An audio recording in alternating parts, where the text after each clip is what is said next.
Hero Mahesh Babu మరోసారి చిక్కుల్లో పడ్డారు. ఆయనకు సంబంధించిన ఏఎంబీ సినిమాస్ పై జీఎస్టీ అధికారులు కేసు నమోదు చేశారు. సవరించిన రేట్లు కాకుండా పాత జీఎస్టీ రేట్లపైనే టికెట్లు విక్రయిస్తూ ఉండడంతో జీఎస్టీ అధికారులు కేసు నమోదు చేశారు.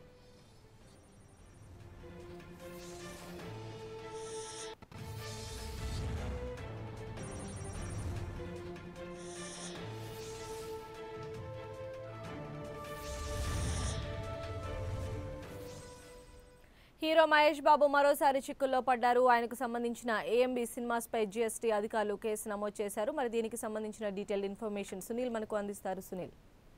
Thank you Sandhya. Hero Mahesh బాబుకు మరొకసారి జీఎస్టీ అధికారులు నోటీసులు జారీ చేశారు. ఇటీవల కాలంలో మహేష్ బాబు కొన్ని అంబాసిడర్ల పేరుతో తను అంబాసిడర్ గా ఉన్నటువంటి కంపెనీలకు జీఎస్టీ చెల్లించలేదు. గతంలో జీఎస్టీ అధికారులు అతనికి నోటీసులు జారీ చేశారు. ఇప్పుడు ప్రస్తుతం అతను ఒక ఏఎంబీఏ థియేటర్ ను కొనసాగిస్తున్న మహేష్ బాబు ఆ యొక్క థియేటర్ లో పాత పద్ధతిలోనే సినిమా టికెట్లను విక్రయిస్తున్నారు. కొత్త జీఎస్టీ రేట్లతో టికెట్లు అమ్మట్లేదని కూడా జీఎస్టీ అధికారులు అతనిపై ఇప్పటికే కేసు నమోదు చేసి అతనికి నోటీసులు జారీ చేశారు. ఈ ప్రస్తుతం ఈ రోజు అతని యొక్క కొండాపూర్ లో ఉన్నటువంటి ఈ మహేష్ బాబు సంబంధించినటువంటి ఏషియన్ థియేటర్ సంబంధించిన థియేటర్ లో ప్రస్తుతము జీఎస్టీ అధికారులు సోదాలు నిర్వహిస్తున్నారు.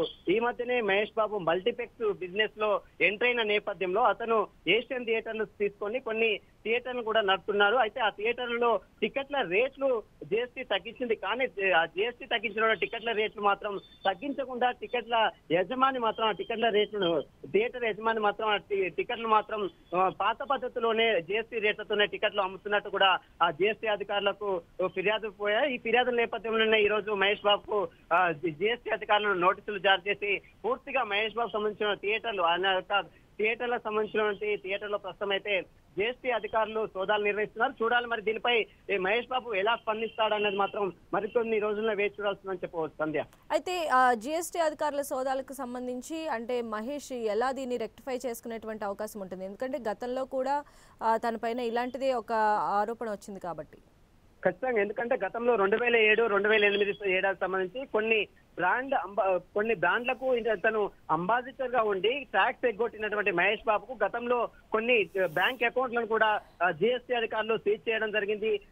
ఆ వివాదం సద్దుమణిన తర్వాత మళ్ళీ ఇప్పుడు మహేష్ బాబు మరోసారి జీఎస్టీ అధికారులు మహేష్ బాబుకి నోటీసులు జారీ చేశారు. ఎందుకంటే ఇప్పటికే గతంలో జీఎస్టీ అధికారులు ఇచ్చినటువంటి షాక్ కు మహేష్ బాబు స్పందించి వెంటనే అతని యొక్క ట్యాక్స్ ని చెల్లించడం జరిగింది. మళ్ళీ ఇప్పుడు కూడా సినిమా టికెట్లు బిజినెస్ లో ఎంటర్ అయినటువంటి మహేష్ బాబుకు ఇప్పుడు పాత టికెట్ల పద్ధతిలో పాత రేట్ల పద్ధతిలోనే టికెట్లు వినియోగించడం జరుగుతుంది. కాబట్టి దాన్ని జీఎస్టీ అధికారులు దృష్టికి రావడం గతంలోనే పాత పద్ధతిని బంద్ చేయాలి, కొత్త రేట్లు ఏదైతే జీఎస్టీ నిర్ణయించిందో దాని పద్ధతి మాత్రమే రేట్లను ప్రకటించాలి, కానీ పాత పద్ధతిలో ఎందుకు ప్రకటించాలని మాత్రం జీఎస్టీ అధికారులు గుర్తించి మహేష్ బాబుకు మరొకసారి నోటీసులు జారీ చేశారు. దీనిపై మరి మహేష్ బాబు త్వరలో స్పందిస్తారా లేదా అన్నది మాత్రం చూడాల్సిందని చెప్పవచ్చు. సంధ్య. రైట్ సునీల్.